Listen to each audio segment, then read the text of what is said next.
Hello everyone, मैं जितेंद्र बागड़ी आप सभी का अपने इस यूट्यूब चैनल पर हार्दिक स्वागत करता हूं। दोस्तों, आज की जो बड़ी खबर चल रही है कि असिस्टेंट प्रोफेसर भर्ती परीक्षा में कौन विद्यार्थी अपना फॉर्म जो है वापस विड्रॉ करे, यानी कि वापस ले ले। ये आज के पेपर की एक बड़ी न्यूज भी है और विद्यार्थी वाकई में असमंजस में है कि नेट या एमए वाले विद्यार्थी जिनका एमए कंप्लीट नहीं हुआ है, जिनका नेट अभी हाल ही में क्लियर नहीं हुआ है, क्या उनको ये फॉर्म वापस लेना पड़ेगा। दोस्तों, आज हम इन्हीं बिंदुओं के ऊपर चर्चा करने वाले हैं और मैं आप लोगों के लिए एक सटीक जानकारी लेके आया हूं। आज देखिएगा, आरपीएससी ने अभी असिस्टेंट प्रोफेसर भर्ती परीक्षा की एक डेट भी जारी कर दी। एग्जाम डेट 7 जनवरी को इन्होंने जारी की। साथ में उनके लिए एक बड़ी समस्या का प्रश्न बना कि बहुत सारे विद्यार्थियों ने प्रत्येक विषय से फॉर्म जो है सबमिट कर दिए हैं, तो उनको वापस लेने के लिए पहला विषय जिसपे बात करेंगे, एमए फाइनल जो अपीयरिंग के विद्यार्थी हैं उनको ये लेना है या नहीं लेना है। ठीक है। दूसरा, नेट सेट पीएचडी जो अपीयरिंग में है उनको क्या करना है। क्या आईपीसी सेक्शन 182 होगा, यानी कि 182 क्या है, जिसके तहत आपके खिलाफ कौन सी कार्रवाई की जाएगी। दूसरा है, कब तक लेना है फॉर्म वापस, यानी कि इसकी लास्ट डेट कब तक है। इन सभी बिंदुओं पर चर्चा करेंगे। सबसे पहले मैं एमए के बारे में बात करूंगा। एमए को लेकर के, क्या एमए वाले विद्यार्थी जो है वो इस परेशानी का सामना कर रहे हैं। तो सबसे पहले हम बात करेंगे एमए के विद्यार्थियों को लेकर के। देखो भाई, सबसे पहले आपका जो नोटिफिकेशन मैं आपको वो भी दिखाने वाला हूं, जो आपका एग्जाम नोटिफिकेशन आया था उसमें क्या लिखा हुआ है। तो यहाँ पे पहली बात, सबसे पहले मुद्दे की बात करते हैं एमए अपीयरिंग वालों के लिए, क्योंकि सबसे ज्यादा समस्या इन्हीं को लेकर के है।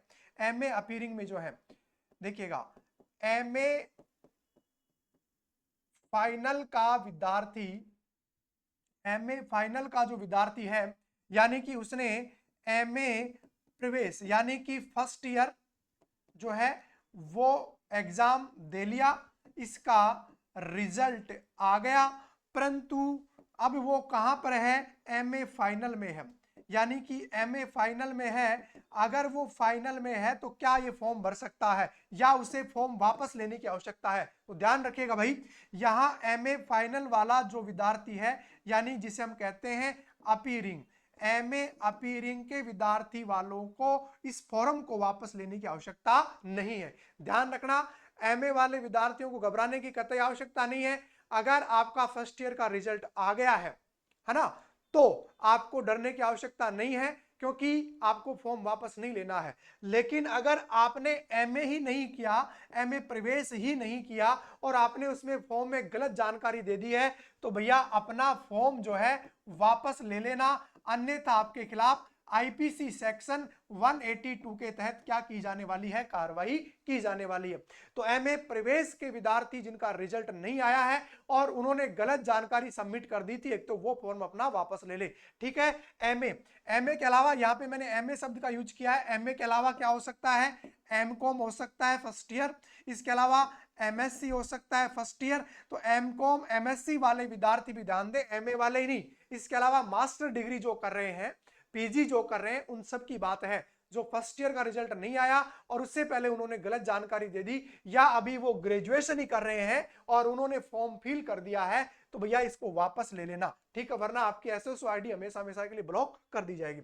दूसरा, एमए जो फाइनल में है वो अपना फॉर्म वापस नहीं ले, ये डरने की कोई आवश्यकता नहीं है। आपका फर्स्ट ईयर 2000 मान लो 2022 में, आपका 2023 में एमए फर्स्ट ईयर का रिजल्ट आ गया है ना। अभी 2023 क्या चल रहा है, नवंबर चल रहा है। तो 2023 में आपका फर्स्ट ईयर का रिजल्ट आ गया, तो आपको डरने की कोई आवश्यकता नहीं है।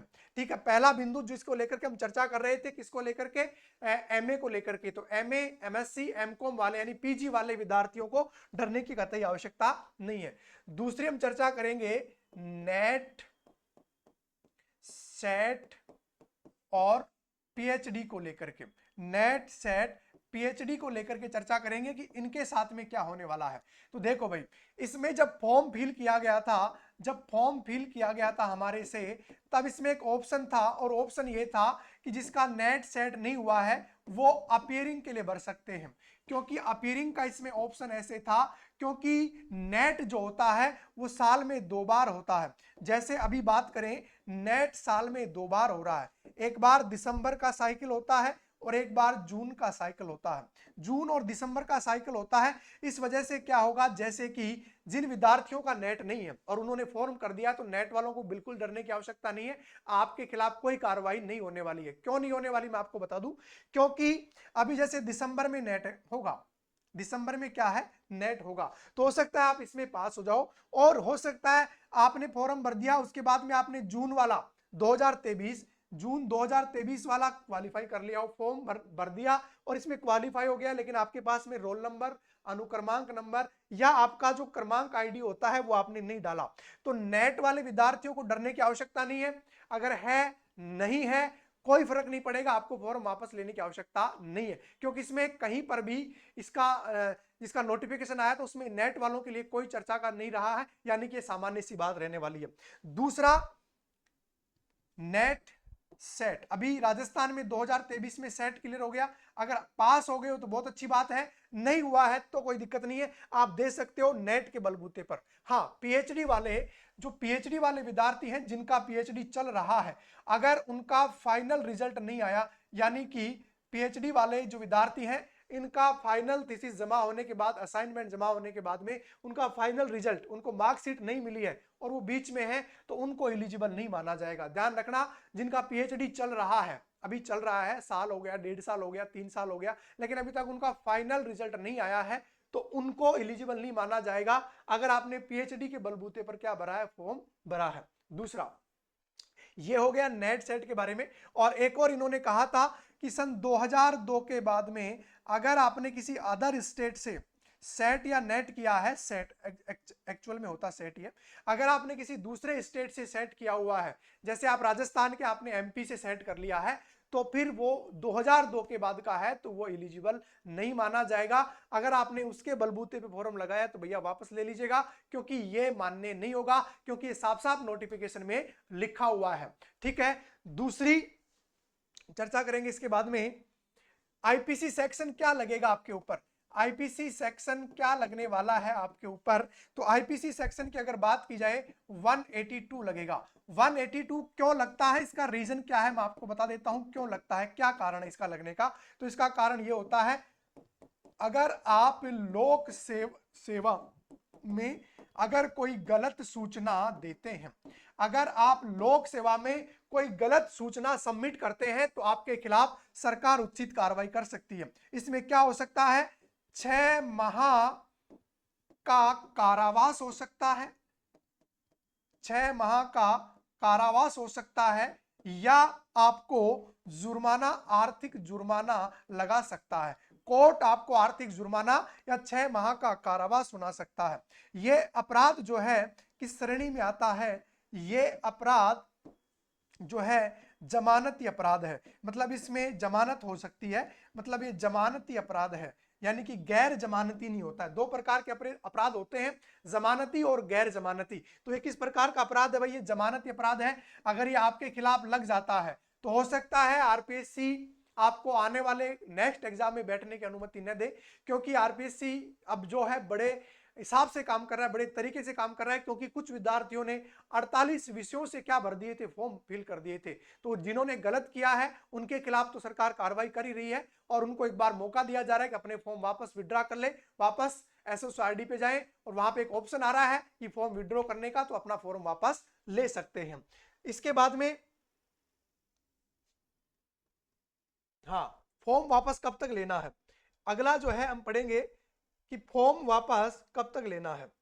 ठीक है, फॉर्म वापस कब तक लेना है, तो इसमें 13 नवंबर 2023 से पहले आपको ये फॉर्म वापस ले लेना है। 13 नवंबर 2023 से पहले इस फॉर्म को वापस लेना है। तो यानी कि आज हम ये वीडियो शूट कर रहे हैं 10 नवंबर को, आपके पास में 3 डेज का समय बचा हुआ है। तो आप भाई सभी विद्यार्थी कान खोलकर सुन ले, अगर आपने गलत जानकारी दी है तो अपना फॉर्म वापस ले लेना। और मैं कुछ आपको नोटिफिकेशन और कुछ न्यूज इवेंट दिखाना चाहता हूं, जैसे कि देखिएगा, ये एक न्यूज है, ये आज के पेपर की न्यूज है। क्या न्यूज है देखना भाई, असत्य सूचनाओं के साथ आवेदन विड्रॉ करने का आदेश, यूजीसी नेट क्वालिफाई नहीं करने वाले असमंजस में। सबसे बड़ी समस्या नेट वाले विद्यार्थियों को लेकर हो रही है। क्या जिनका नेट नहीं है, उनकी क्वालिफाई नहीं है, क्या वो विड्रॉ कर दे वापस? तो तो अभी तक सरकार ने ऐसा कोई, ये आज के पेपर की न्यूज है, सरकार ने ऐसा कोई स्टेटमेंट नहीं दिया है। अगर आरपीएससी को ऐसा स्टेटमेंट देती है तो उसको जरूर आप फॉलो करें, क्योंकि आरपीएससी को आप फॉलो करोगे, जबकि जो नोटिफिकेशन था हमारा एग्जाम को लेकर के, जो नोटिफिकेशन आया था उसमें ऐसी कोई जानकारी नहीं थी। क्योंकि मैं आपको वो नोटिफिकेशन दिखाने वाला हूं जिसमें हमारे को ये बताया गया था कि देखो, जहां पर नोटिफिकेशन आया मैं आपको बता देता हूं।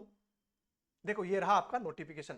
इस नोटिफिकेशन में साफ साफ लिखा हुआ है कि नेट सेट के लिए आप वो नहीं हो, यानी कि आपका नेट सेट नहीं है, तो इसमें कहीं पर भी नहीं लिखा हुआ, केवल अपीयरिंग जो है वही लिखा हुआ है, यानी कि आप भर सकते हैं इसके अनुसार। दूसरा, इन्होंने जो साफ साफ कहा है, जिनका पीएचडी अभी रनिंग में है, पीएचडी जिनका रनिंग में है उनको एलिजिबल नहीं माना जाएगा, ठीक है। और जिनका एमए प्रवेश हो गया है और फाइनल नहीं हुआ है, उनके देखिए यहाँ पे साफ साफ लिखा हुआ है कि जिनका एमए प्रवेश हो चुका है और फाइनल अपीयरिंग में है, तो उनको फॉर्म भरने की यहाँ पे क्या दी गई है, छूट दी गई है। तो यहाँ पे साफ साफ लिखा हुआ है, तो इसलिए आपको बिल्कुल वो करने की आवश्यकता नहीं होगी, ठीक है। यहाँ पे साफ साफ लिखा हुआ है, यहाँ पे बिल्कुल साफ साफ लिखा हुआ है। देखो ये रहा आपका एजुकेशन बिंदु, जिसमें साफ साफ लिखा हुआ है, देखो शैक्षणिक अर्हता में उक्त पदों को अपेक्षित शैक्षणिक अर्हता अंतिम वृक्षिक परीक्षा में सम्मिलित हुआ हो या सम्मिलित होने वाले व्यक्ति किसी भी आवेदन करने के पात्र होगा, किंतु आयोग द्वारा आयोजित साक्षात्कार से पूर्व यानी इंटरव्यू से पहले शैक्षणिक अर्हताएं अर्जित करने का सबूत देना होगा। अगर आप इंटरव्यू के जो डे फर्स्ट होता है उससे पहले पहले आपको फाइनल ईयर की मार्कशीट आपके पास में होनी चाहिए, यानी रिजल्ट होना चाहिए।